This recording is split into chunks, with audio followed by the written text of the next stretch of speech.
Okay, this week we're looking at how to secure yourself online, and then we're going to look at how you can use that information to be safe when you're shopping online in particular. So, learning objectives for today: be able to identify common online threats such as phishing, scams, and malware. Understand the importance of strong passwords and how to make strong passwords, etc. Shopping online safely, which we'll cover at the end. And during that session, you'll probably go on to share sort of online sites you'd recommend, which you've dealt with and you know are safe. And securing your internet connection as well. So it's secure both at home as well as when you're out and about. Finally, distinguishing between real and fake news. So being able to actually trust what you're reading and not be sort of set down some sort of rabbit hole into some sort of unusual, non-facts and so on. So let's start with some online safety. So some sort of some of the key, words which are often used. So obviously online safety is being used here, but what does it mean? It means basically simple practices to protect yourself online and also to keep yourself private so that information is not shared or stolen about you and can be used against you. For example, using your child's name, your pet's name, to work out if that's included in your passwords, things like that.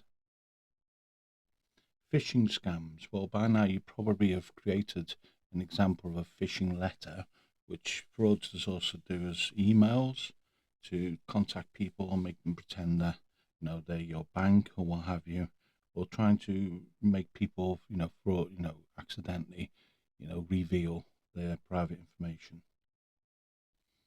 We're going to be looking at strong passwords, as I said earlier, and what do we mean by strong password? Well, a password which is difficult to crack or to guess. A password doesn't really have letters as words, but in what appear to be random, it has a combination of both letters, numbers, and possibly even symbols to make it even more difficult. And we're going to be looking at what is a trusted news source. Which sources can you trust generally? Which sources can you actually have confidence that they're not trying to tell you not just lies, but a slant on the truth? And a few more. We got malware. Malware is basically the new viruses. Computer viruses, as you're going to hear, don't really exist in the way they used to. But malware is very much a thing which can affect people, even when they're doing absolutely nothing wrong. And fake news. We're going to be looking at a lot of fake news. We're going to be looking at how to protect yourself and how to identify what's fake. We're going to be looking at how to check if the images are genuine. They've been used by particular organisations such as newspapers and what have you in the past. And as I say, online safety. So engaging, in activities safely on the internet. So let's start with online safety. So using, first of all, updated antivirus is really important to protect yourself. Now, the antivirus which you get with Microsoft is absolutely adequate. I've stopped recommending any second or third party antivirus software. So I certainly don't recommend Norton and some of the well-known brands because they tend to be very bloatware and very sort of slow your machine down. So absolutely just use what you've got available with Microsoft. It normally does a good job. And for malware protection, you can download quite a number of, reasonably or even free malware protection software applications, which do a good job also. And also don't bloat your computer so that you don't have like large programs running in the background slowing your computer down. Avoid sharing your personal information. So it's quite easy to have discussions online with people, but be careful because that information can be used against you in the form of using that as a basis to figure out that's in your passwords and using that to, to catfish you so that, they're pretending to be somebody people even get messages from what appear to be a child, but they aren't. They're actually a fraudster using information which has been discovered online. Targeted advertising. Now, targeted advertising is one of those things which I actually personally quite like targeted advertising, which always takes people by surprise. I would rather have adverts which, there's a possibility it might be of interest to me, might even be, a reasonable offer. But targeting advertising is one of those things you have to be aware of, because if, for example, even fraudsters can target you, and if prices seem too low, then maybe they are too low, and sometimes it can lead to some privacy concerns, particularly when you're dealing with organisations you're not already trusting, and organisations which possibly even might reflect a certain style of, say, website, make them look like they're an Amazon, make them look like they're an eBay, but in reality they could be a fraudster. There may not even be a genuine trader. They might just be trying to take your money. And again, going back to phishing scams, so be cautious of unsolicited emails, even be cautious of unsolicited letters. You never know quite who's there. Always worth checking and taking your time, even when there seems to be an urgency about a situation which you've been informed of by one of these letters or emails. And check the sender's email address. Is it real? Is it spelt right? If it's an email, say, off Microsoft, is Microsoft spelt right? If it's off your bank, is your bank email address spelt right? Or is it off a fraudster? Even if it is spelt right, doesn't mean it is genuinely off your bank. It might be worth contacting that organisation separately using a separate device, just in case that one device you're using has actually been in some way compromised. And some real world examples we'll be looking at in just a minute, particularly when you get messages off what appear to be a financial organisation such as your bank. So malware, we've already talked about malware. Malware is very much a sort of on the same tracks as a virus, but as I say, it's probably something you can be infected with without actually doing anything wrong. Unfortunately, malware exists on the internet, and just going to certain websites, malware can be injected onto legitimate websites, and there's very little you can do about it. The main thing you can do is keep your malware software up to date, because your malware software will eventually find anything which is already got onto your system and will protect you and remove it in the background without making any fuss. And just because it's not coming up all the time telling you about malware actually doesn't mean it's not working. It actually is doing a good job in the background. And probably the most important thing, especially with Windows, is to keep your device up to date. So, for example, Windows have what's called a Patch Tuesday, which is the third Tuesday in every month. And on that Tuesday, they have an updated version of the operating system. So it's definitely worth having a look and checking, if you need to, that your computer's updated. There are facilities to set your computer to update automatically. And if you know you're the sort of person who might forget to go and check manually, then it might be worth turning that little slider to update automatically on those occasions. And obviously, just talk about that. Update your your Windows automatically. Strong passwords. So strong passwords. Well, as I say, you can't really beat a strong password. So a strong password will be something which is quite large, and we're definitely going to talk about that in just a minute. It may comprise of a number of characters, capital, small, numbers, special characters, and all that sort of stuff. It's quite good. And also change your passwords frequently, and tend not to have multiple passwords or same password on multiple accounts. So don't just have one, maybe two, or even three passwords. It used to be a trend to have like three passwords, one secure, one not secure, one in the middle. That tends to be not the best recommendation these days, because once passwords are discovered, fraudsters often have the sense to go and check other websites and check if that combination of both, possibly an email address with a certain password, works. And if passwords are sort of built up on each other, so for example, if you had your basic password as password, but then your more advanced was your password and your date of birth, and then the more advanced was password, date of birth, and maybe your child's Christian name. These sort of combinations again are quite easy for fraudsters to determine, so you have to be very careful. So let's look at a bit more detailed passwords. Now I've put down at least 8 characters, but in recommendations often referred to on the internet, you'll often hear as many as 12 characters minimum. So it's not unusual to have long passwords, because every single character you add doubles the length of time it takes for a fraudster to actually crack your password. So if you have a 4-letter password, that's going to take twice as long as a 3-letter password. So imagine how long it's going to take for an 8-letter password in comparison to a 4-letter password. is not just twice as long, it's multi-factor of 4. So it's 4 times longer. It's very much more secure. Even if you don't use special characters, even if you don't use capitals and small letters and numbers, even just make it simple, it's still making it much more difficult for a fraudster to access your accounts. And definitely avoid common words. Avoid words generally which are in a dictionary, and avoid names and avoid places. People often have a tendency to use passwords which relate to a certain event, such as a child's birth and what have you. And unfortunately, fraudsters can often find this information out using social media and other sources. And you can use, different passwords, if possible, on different types of accounts. So make each password as much as you can, completely unique.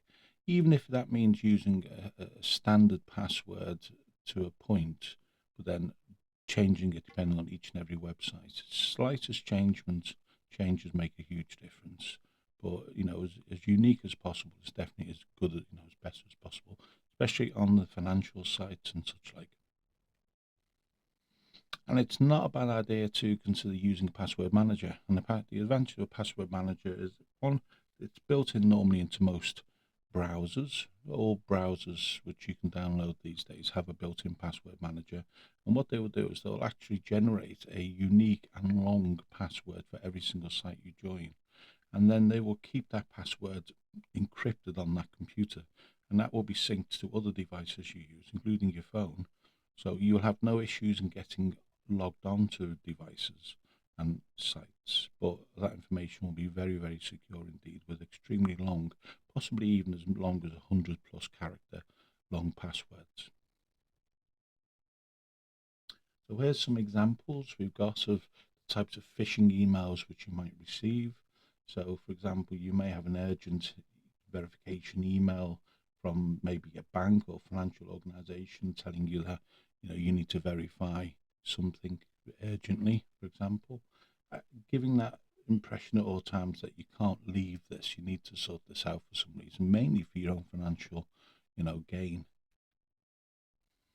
In other examples, you might get told that you won a prize draw and then you need to give them information. Unfortunately, that's quite a common ploy these days to get people's details, such as your name, your email address, so that the fraudster then might leave it for a period of time and then come back to you with some information, maybe in the form of a phishing email, using that information they've gained, and maybe other information, because once they've got your name, they can look you up on social media and try and match information with the information they already have.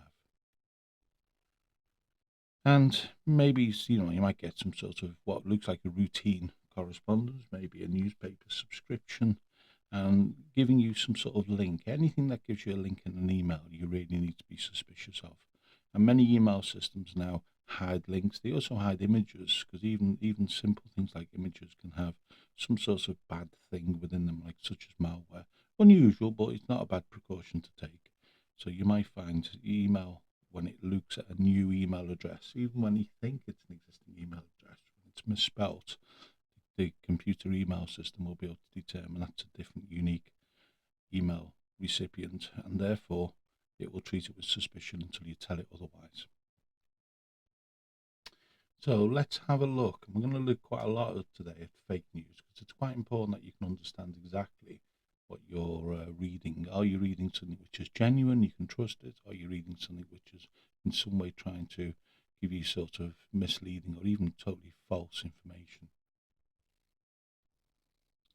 So we will also be looking at how to verify websites. And one of the quickest ways you can do straight away is any website which is secure, which starts the web address with HTTPS, as you can see here. HTTPS, Hypertext Transfer Protocol, is the method used to share websites throughout the internet. But S at the end represents it's a secure website. So in other words, it's actually a website which is using a certificate to secure it, i.e. encrypt the content. So when that information is traveling on the internet itself, it's encrypted so nobody can eavesdrop and read the information in the clear. Now, the advantage of that is these certificates can't just be bought by anyone. They have to be they can only be purchased by verified users, and those verified users have to prove they are genuine. They have to actually issue, tax returns and bank account details and get proof by, their own bank that they are a genuine organisation, how long they've operated. So it's not an easy thing for fraudsters to use, and they can't just use anybody else's certificate. It's unique to that particular content. So let's look at some trusted news sources. So first thing to think about is, can you rely on that outlet? Is it an established outlet you've used in the past? Organisations such as the BBC, Channel 4, TV stations such as those in the UK, you can normally rely on. You know that they're trusted, they've been around for a period of time. So you can rely on that. Also check multiple sources. If you listen or read a news article or have you on one particular source, is it also being published in other sources such as newspapers and TV stations reporting it? If so, again, you can probably have a high certainty of being able to trust that particular organisation or that particular article. And be aware of the sensational headlines you often get in certain newspapers, red banner newspapers particularly. You get a very sort of sensational slant on a story. Even when the story's already been published by other sources, they will tend to modify it to make it more sensational than it possibly really is. And also evaluate the user's credentials. So are these the author's credentials, are these people actually genuine journalists, or are these just maybe modern podcast type journalists? Because there can be a difference in their credibility and the way they treat their newspaper or news sources and what have you. So some examples. So we got, for example, BBC, ITV, Channel 4. As I mentioned already, these can be quite trustworthy.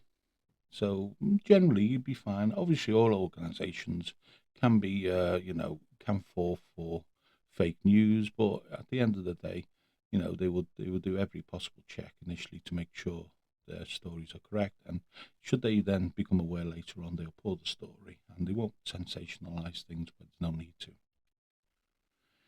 You get international sort of news organisations such as Reuters who basically make their money out of selling newspaper stories to various organisations such as TV, newspapers, and so on. These again can be quite trustworthy. These are generally based on their reputation, so it's quite important to them that they maintain a good reputation for honesty and trustworthiness. One which often, surprises people is Al Jazeera. Now, Al Jazeera, most people always assume for some reason that it may be some sort of bias towards the Arab states or Muslim community, but in reality, it's very much a sort of BBC of the Asian world. So you definitely can trust Al Jazeera. The areas which you need to worry about when it comes to established media is possibly newspapers. Newspapers can be of many extremes. As I say, some newspapers are only really interested in selling newspapers, sensationalizing stories, and they can be the ones you need to try and be cautious of, especially when they're your only source. If you only read a certain newspaper, then obviously you'll start to believe whatever that newspaper is telling you, and it may not always be the full facts, so you have to be careful. Maybe different sources, different types of newspapers, and that will give you a more rounded view of what news is true and what news can be misinterpreted or even commented on different aspects.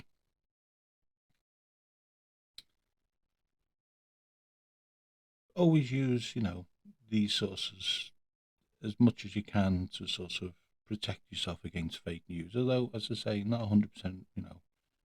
All news sources have in the past been misled. There's many examples. So, importance of trust. Now, it's really important to be able to, be able to trust the sources you read, and the newspapers, both TV, and also maybe podcasts and other sources, information you get, and also to be able to identify those sources to get an idea sometimes. And it's not a bad thing to listen to sources have a certain slant on things, not at all. But it's also good to know that these other sources are probably more genuine and maybe more sort of accurate generally. Although, everyone has their own point of views and which sources they prefer, and that's totally understandable. So, evaluate the author as well is also quite important. Actually, check if the author is a genuine journalist, for example. Check that they've got a history.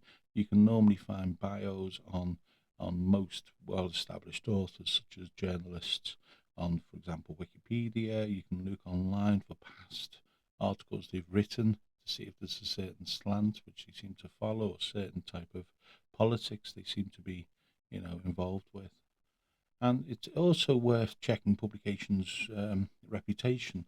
There are some sources, particularly on American sites, which actually list the site's reputation. So there are certain sources which can actually guide you on how reputable certain sources can be.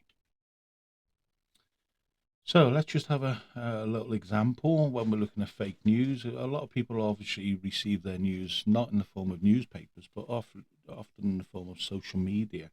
WhatsApp, Facebook, X is now called, used to be Twitter. So there's an example here, and you tell me if you think it's genuine. So obviously we're having a bit of fun here. So obviously William Shakespeare wasn't around when Twitter was around, so therefore he can't have his own Twitter page, or X page as it might be called now. But you can often see, especially celebrities, with multiple websites and multiple social media content, and only one obviously could, of that bunch, be genuine. So you have to be careful which is which. And likewise with newspapers and with many sources, sometimes the headlines themselves can be completely fake, or the headlines can have a grain of truth, but then the story could be wrong. So here's some examples of 5 headlines. So just spend a few seconds. You might want to pause the video and decide which are which, and I'm going to show you in a minute which are correct. So here are the correct fakes. These 3 going across the middle. So Pope Francis didn't endorse Trump, certainly not in the 2016 original election. Lottery winner arrested for dumping £200,000 of manure. It wasn't a true story. I haven't looked into that one, and so on. Some stories are quite true, but sound like they could be wrong. So Goldsmiths University did have a situation where a guest lecturer later was found to have COVID, which unfortunately happened quite often with all of us. And Dubai ruler did indeed kidnap his own child, and indeed keep that child locked up in a very expensive family prison, and it's one of his own estates. And you can read that, and there's been panorama stories and documentaries about that in the UK as well. So some of the sorts of other things you might want to be aware of. So, for example, it's not just fake news in the form of newspapers, TV stories. It can be literally fake adverts. It can be anything can be faked, unfortunately, particularly social media. So here we see, for example, 3 examples. We see possibly there could be photographs which have been doctored in some way. There could be adverts which could be in some way, misleading, and so on. So let's look at the first one. So that is indeed a fake photograph. What's actually happened is somebody photoshopped the cyclist on top of the photograph of the bear running down the road. You can probably get a sense there's something not quite right, because I'm sure that cyclist wouldn't be out cycling in what looks very much like summer wear on what looks very much like a very cold, maybe Antarctic. The yellow signs possibly an American or Canadian scene. So that's probably a completely fake photograph. I'm sure it is. I think it is pretty well been fake checked. Likewise with what looks like a news story, you very often see what appear to be genuine news stories about prices of some device, maybe like a laptop, being amazingly cheap. Mentioning a particular model, cheapest ever, and all the rest. And all they tend to be is unfortunately, adverts for either the manufacturer or maybe a supplier. So you can see here, everything looks like, genuine article, but then we've got the word sponsored, which gives you an idea.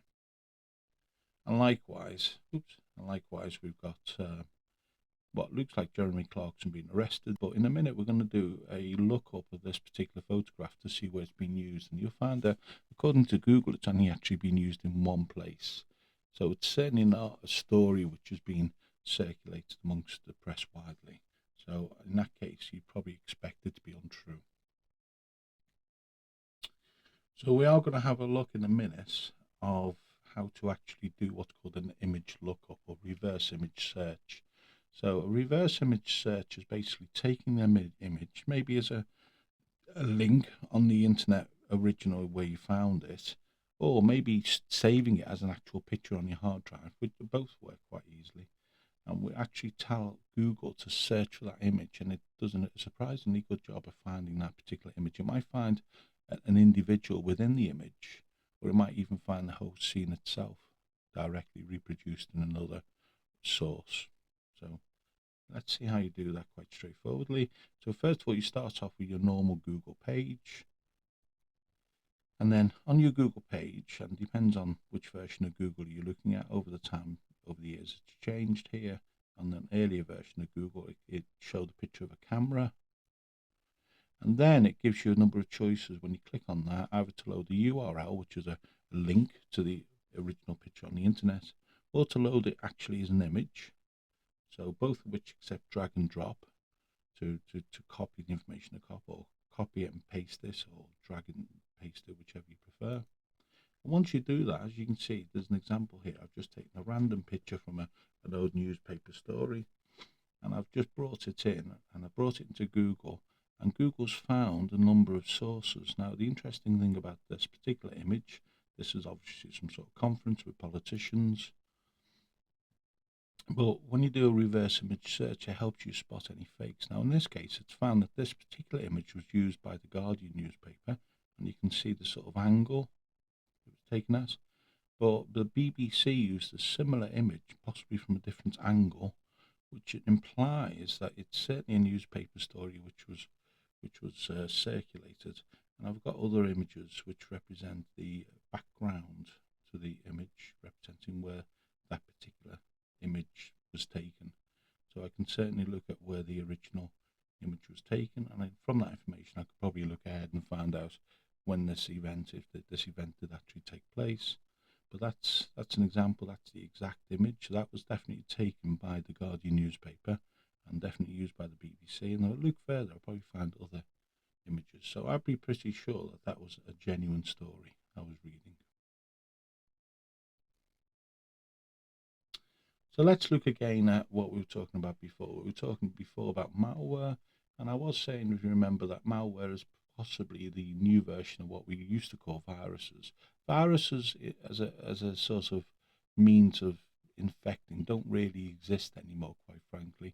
A virus used to be a computer program which reproduced itself. So it would infect the computer, and within minutes it would have two versions running at once. Within a few minutes later, it'd have 4 versions, 8 versions, and basically it was easily detectable. You'd end up having a computer which is getting slower.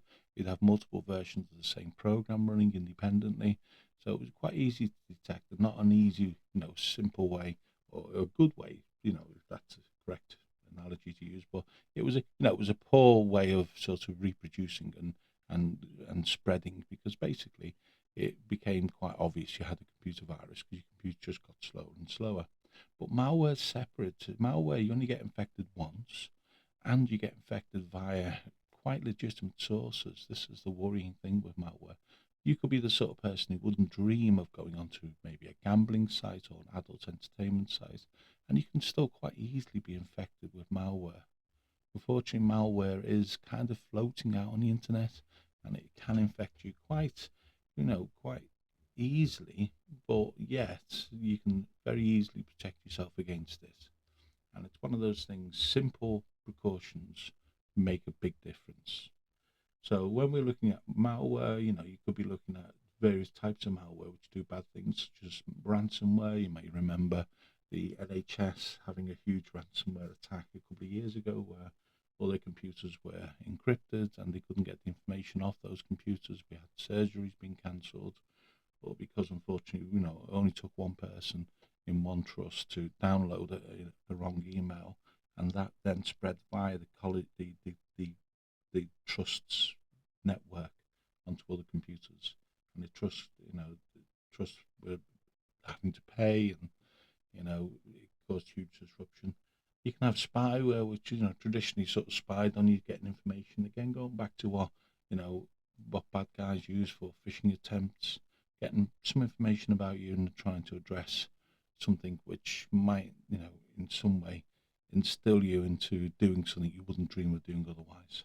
And you can even have adware, which is a sort of, people getting maybe what looks like free software, installing it on their computers, and then unfortunately it's got some sort of, viral content which may take a period of time before it activates, but it will then maybe do something bad. It may be just spying on you. It may be doing something pretty, mundane, but that's something you don't want. So, as I say, viruses not as major an issue as such a true virus, but we still, in many ways, refer to all of this area because there's so many variations. We still generally often refer to it as virus. And certainly when you download and install antivirus software these days, you're not really installing antivirus software in traditional method. You're really installing anti-malware, anti-spyware software to protect you online, particularly. So, quick question. Malware. Does it include software that aims to gain unauthorized access to your device? Yes or no? Well, indeed, it does. It does, in fact, have that capability. You can install malware on your device, which then gets access to your device. And once it's accessing your device, it can then basically spy on you. You can take copies of your details, your passwords, and previous information and transfer them to somebody else. So you do need to be very, very careful. Now, let's look further about securing yourselves. Now, some of this might be more appropriate for others than maybe yourself, but it's still worth knowing about. And some of this, for example, might be a benefit generally to everyone. So the first thing sounds quite technical, but you can actually download what's called a virtual private network. It's a VPN which encrypts everything coming out of your computer when it goes on the internet. The beauty of that is that no matter what comes out, all it can be decrypted by is the actual site at the other end. So nobody can spy on you. Nobody can sort of look at the content on the internet, not even on the same company or college network. So your device is particularly, encrypted. And a lot of devices now have a built-in VPN software which allows that to be automatically turned on, or as an option, which might be a small charge, maybe a monthly charge, but that will definitely give you a huge level of increased security. You can obviously, we've talked about looking at antivirus software. You can also extend that with what's called firewalls and other security types of software, which is ran on your particular computer also. Most important of all, regularly install your device. So if you've got a Windows computer, as I spoke about earlier, every third Tuesday of every month, you will get updates, if not sooner. If Microsoft ever find a loophole or some sort of security vulnerability, they will always release an update as soon as possible. But routinely, there will normally be updates every third Tuesday of every month. And you can turn that on to automatically update. And when we're doing things online, you can turn on a very good feature called two-factor authentication. So two-factor authentication is basically a way of it's proving you are who you say you are. So when, for example, you go to a shopping site you've been to before and create an account, you can turn this two-factor authentication on, which will then actually show a prompt on another device. So it might send a prompt or send a code to maybe your email or maybe your smartphone. And that information then you have to put onto the first device to prove that you are who you say you are. Now, obviously, if you're a hacker, you will not be able to get that information. That information will go to the genuine owner of that account. So that then also will notify the owner that somebody's trying to access their account. And not only accessing their account, but they're trying to do it with at least maybe the username and password. They got through the first level of security. They haven't just simply gone and said, an email. They've actually tried to get password. There may be a password or some other part of the security. So this is the second layer, the second factor to prove. So it doesn't just let the user through just by proving with their username and address, password. This is the second stage. So let's look at some quick summary. So when it comes to online threats, so obviously phishing, malware, fake news, we need to be obviously very conscious of these things. You need some sort of consideration of setting your password to quite a strong password, maybe using as a way, say, a password manager, which automatically will generate very, very strong passwords and automatically store them so that you never read the password, see the password. It automatically puts the password in to whichever site you're on, and it works across different web browsers, different devices such as phones and computers and so on. And also securing your password, which is what we've looked at with the VPN and using the firewall. And we will be looking obviously in a bit about online shopping in particular, but using second factor authentication to verify that you're a website, but also looking at websites and making sure they have certificates, making sure that they're not just HTTP but HTTPS websites, so that they are by fact that they've got certificates, they've proved to some second or third party that they are a genuine site, and that can't be faked in any way. That is trustworthy. So, quick quiz. So, what are the 2 signs of a phishing email? I'll let you try and answer these when you're home. Why is it important to update your devices regularly? And how can you identify fake news? Okay, so we're going to move on now to social media. So what is social media? Well, social media is in the form of a digital media, which is online. It could be in the form of, say, Facebook type social media, where people are sharing articles, people are commenting on them. It could be completely separate to traditional media, or it could be an expansion of traditional media, putting up news stories and then having commentary underneath from their users underneath. So it could be an expansion, but it's not traditional media in the sense of newspapers, TVs, and what have you.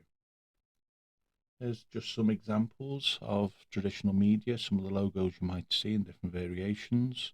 And obviously we've got Facebook, we've got X, which used to be called Twitter, we've got Messenger, we've got WhatsApp, and so on and so on, Instagram, and so on.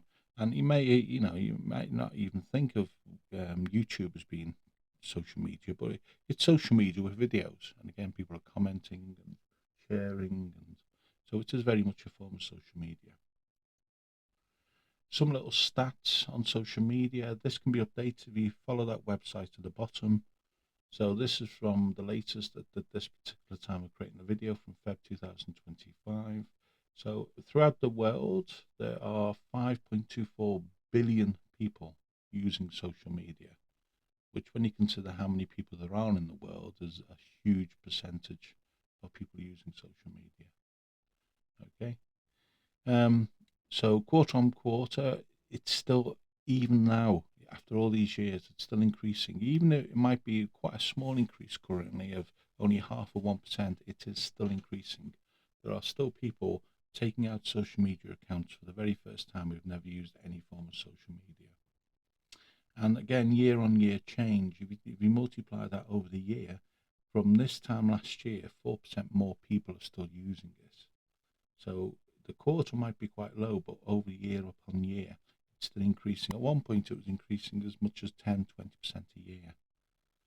An average use people spend on social media over 2 hours and 21 minutes, which is quite huge when you think about it. But I have many students who tell me, oh, that's nothing. I spend hours more on social media than that. Average number of social media platforms used. Well, this always shocks people. They estimate between 6 or 7 different types of social media. So we all use maybe WhatsApp, we all use maybe Facebook, we all use maybe YouTube, but people often use as many as 3 or 4 more than that. Let's look at some of the information about the types of users. So population-wise, 63.9% of total population use social media. So more people than not use social media. Okay, this is on adults. So of adults, 86.6%. This is in February, remember? So of all adults, 86% of all adults in the world are using social media. In fact, social media using the internet worldwide is 94.2%, which is absolutely crazy when you think about it. Of which, for females, 45.4% of females, and males is higher, 54.6%. Males has consistently been higher, which I always feel it will be the other way around, but apparently that's the way. So there's some stats on social media. Now let's look at some online safety tips. So simple objective. So understand safe online safety methods. Learn how to identify secure websites and deals.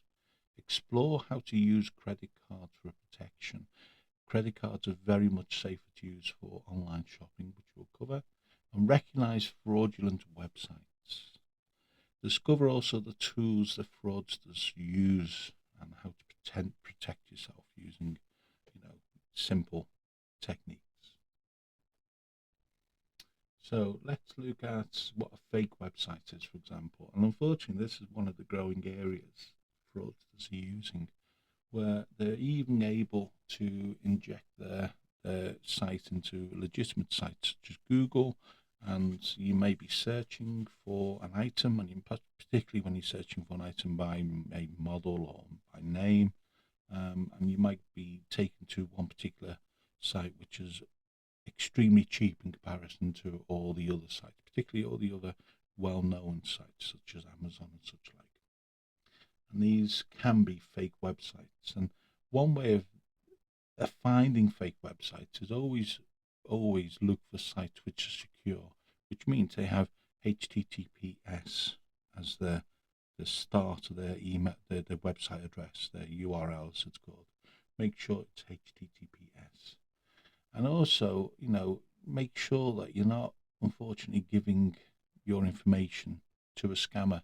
You're not in the process of trying to buy a cheap item, giving your credit card, your name and address to a scammer who can then use that information to make fraudulent purchases in your name. You have to be so very careful. And use credit card as a means of protection.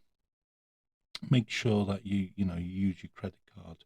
Your credit card company gives you an enormous amount of protection, whereas if you're using other alternatives such as PayPal and even debit cards don't give you anywhere near as much protection when you're shopping online.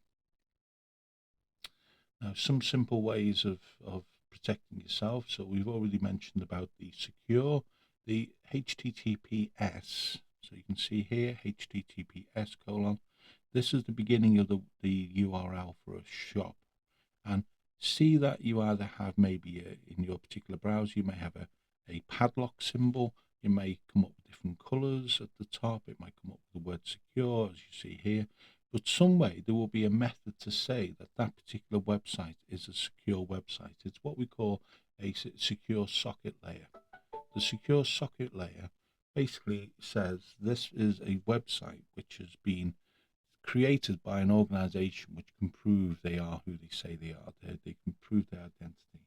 And they have to not only pay to have that, but they also have to, to verify their true identity.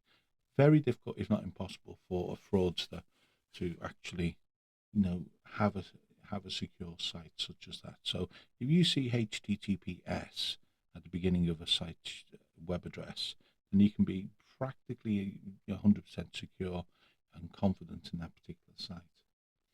It could be a phishing attempt. It could be, a fake website that looks similar to another website, And for example, you can actually find examples online of websites that look exactly the same as Amazon. They look exactly the same as eBay, and they will try and use names which are very similar in their domains. And very often these get shut down very quickly because both legal and sort of the original, they're copied websites. So Amazon's quite proactive, for example, cutting in having closed anyone looks like them and is pretending to be them.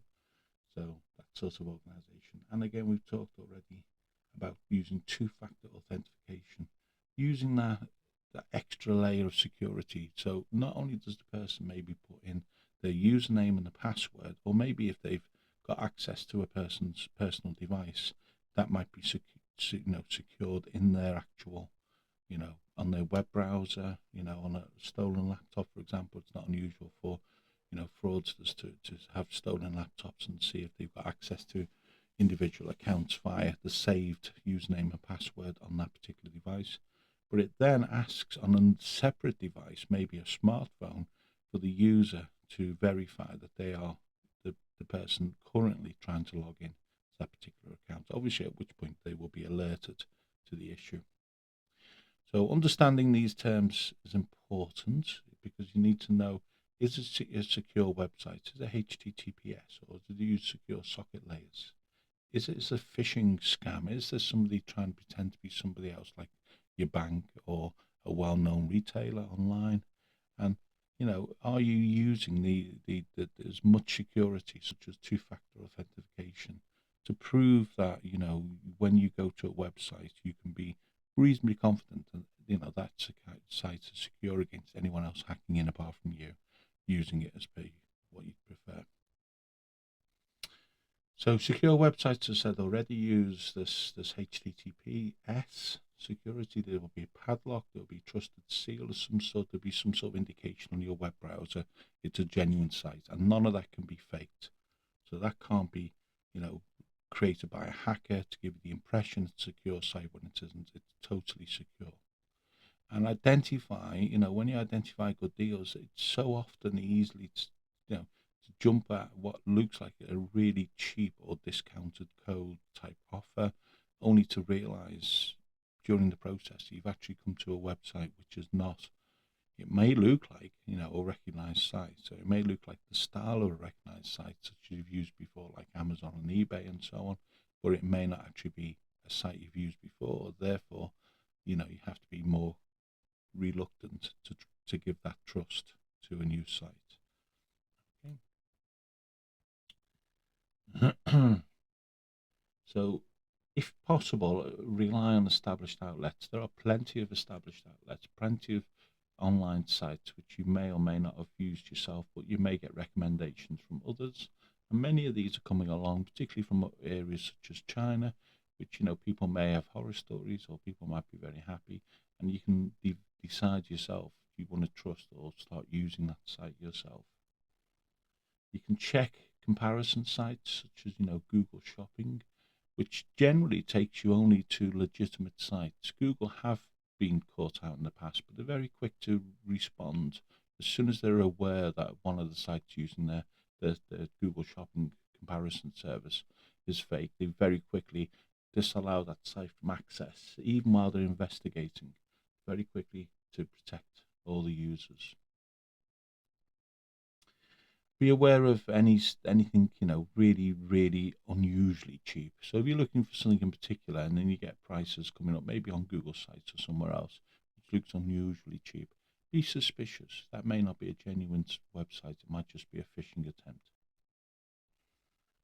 And is it secure? Again, going back again to the basics. Does it use a secure socket layer? Is it got a HTTPS?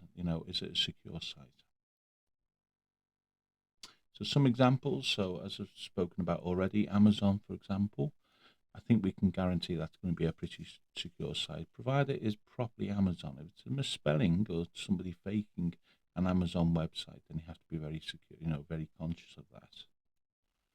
eBay, again, provided it's proper eBay and, you've logged onto it before and it comes up with your details and it logs you on and things like that, you'd be absolutely reasonably happy to to accept a level of security.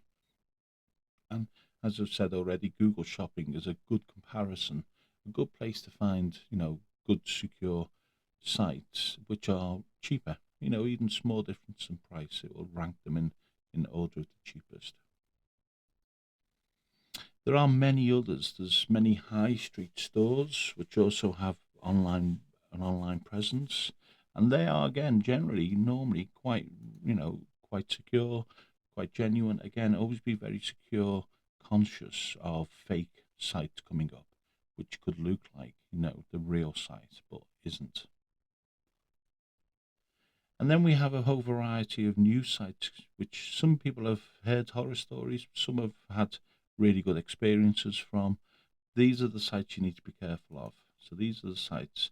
For example, I've used Temu for a period of time now, and I've been very happy with this. I've used AliExpress, been reasonably happy. Returns are not as easy. I've never used these sites, but other people I know have, and they're reasonably happy with them. So it's you have to base it on the fact that for example, I wouldn't have dreamed of using Temu for large purchases originally, but over time, as you gain confidence in the retailer, you can determine, how much trust you want to give that particular retailer. And most definitely, these sort of retailers, particularly these Chinese retailers and others, many, many others, are very much undercutting on price. They can very much be more competitive than normal online retailers as we've had in the past. But when purchasing, always consider paying by credit card, particularly when you're purchasing with a new retailer for the first time. Even if that incurs some sort of small cost, because unfortunately retailers also have to pay these additional costs for credit cards more so than debit cards and what have you. And the large reason for that is because credit cards protect both the user and retailers themselves. Because obviously, if items don't arrive, they can claim against the credit card just as much as you can claim against credit card if that's a fake site. So a credit card is a particularly good idea with new site purchases, with new sites you've never used before. So fraud protection. So again, recapping on using credit cards. So this is always the benefit to using credit cards. You can dispute transactions. It's very easy indeed to dispute transactions. Not that you're not going to have to maybe put up a fight, but generally, and the law recently has changed on this, where credit cards will normally have to refund you that amount of money. There are a small number of exceptions. For example, when you book flights and various holiday type package deals, they may not have to. They may be able to investigate still, but generally they have to refund you, and then they have to take the effort to prove if that is a genuine or that was a fake site or what have you. And under very rare circumstances now, can they reclaim that money back from you? They give you purchase protection, so even if the retailer goes out of business and the item goes faulty, you can still get protection. And very much an easier refund, even easier than debit cards. Debit cards very much more difficult than using a credit card. So always recommend using credit cards if possible. Okay, that was a little activity we did in the class, so I'll leave that for you to think about. So spotting fake sites. So check for spelling errors. So you'd be surprised how sometimes fraudsters, they're not really in that particular language you're using. So you often get fraudsters who create variations of fake sites in a number of different languages. And of course, they may not be fluent, so they're using simple translation to transfer the content from one language to another. So there could be, simple spelling mistakes or grammatical errors, which can be an indication that site is not a genuine site. Avoid sites with unusual domain names is one of the often. So avoid sites which have a name you've never used, but also a site which has a unusual name, a name which you've never sort of come across, especially a site which has a name which doesn't look like a normal commerce site. It might look like it's hosted on, say, a Google site or a Wiz, website domain created by a third party. Be aware of unsolicited emails as well. If you get emails which talk about, amazing prices, then it's not always a good thing to click on those links. Never mind look at that content. Yeah. Use trusted payment methods. Going back to, we talked about credit cards, but even if you can't use credit cards on that site, and that might be legitimate reasons, there are more charges for the retailer in using credit cards than there are for using other payment methods, such as, for example, Google Wallet or, PayPal. Google Wallet, is simply a third party. It doesn't give you any additional protection above using your, bank card directly. So you have to be very careful. Likewise with PayPal. Avoid sharing personal information, obviously goes without saying, and keep your antivirus software up to date, because a lot of these sort of sites aren't really even intending to sell. They're trying to get something on your computer, maybe spyware or viruses. They might ask you to download something like what looks like an invoice, but it isn't actually active content. So you have to be very careful and very conscious of this at all times, unfortunately, which makes life a bit more stressful, a bit more worrying when shopping online. So going back to the basics again, so antivirus, we've discussed it previously. It's not really antivirus, it's more so anti-malware, anti-spyware software these days, and keeping your browsers up to date and these sorts of, using browser extensions. There's quite a large number of browser extensions, but still always keeping in mind the basics. Is it a secure site and so on. And now for the final slide, just a quick review. So to be safe online, think of, the different sort of ways of shopping. So for example, we are now within the session, we are going to look at different sites. We're going to maybe have recommendations from individuals. We're going to be able to share good practice, identifying those secure websites. Look for that HTTPS. Make sure it's got a secure socket layer, a certificate with that particular website. Use your credit card as well for protection, and avoiding fraud and fake sites. Look for sites which you know and trust. Don't be sort of forced and compelled to use sites you have no understanding of who they really are. And even if they are a proper trader, they might be completely fake, trying to get your personal information, for which they may be using for their own, bad reasons, but also might be even selling to third parties to use in bad ways. And you can use tools to protect yourself online as well. You can be using, for example, keep your computers up to date, keep your, antivirus up to date, keep your browsers up to date, because a lot of these browsers also have a list of known bad sites which pretend to be other sites and so on. So by using an updated web browser alone, it might come up with an error message saying this site is, known to be, a scam site and what have you. Discuss any remaining questions, obviously in session, and at this point we then moved on. We started looking at sort of online purchases. So hopefully you enjoy that and have a good list of highly recommended and safe places you can buy online.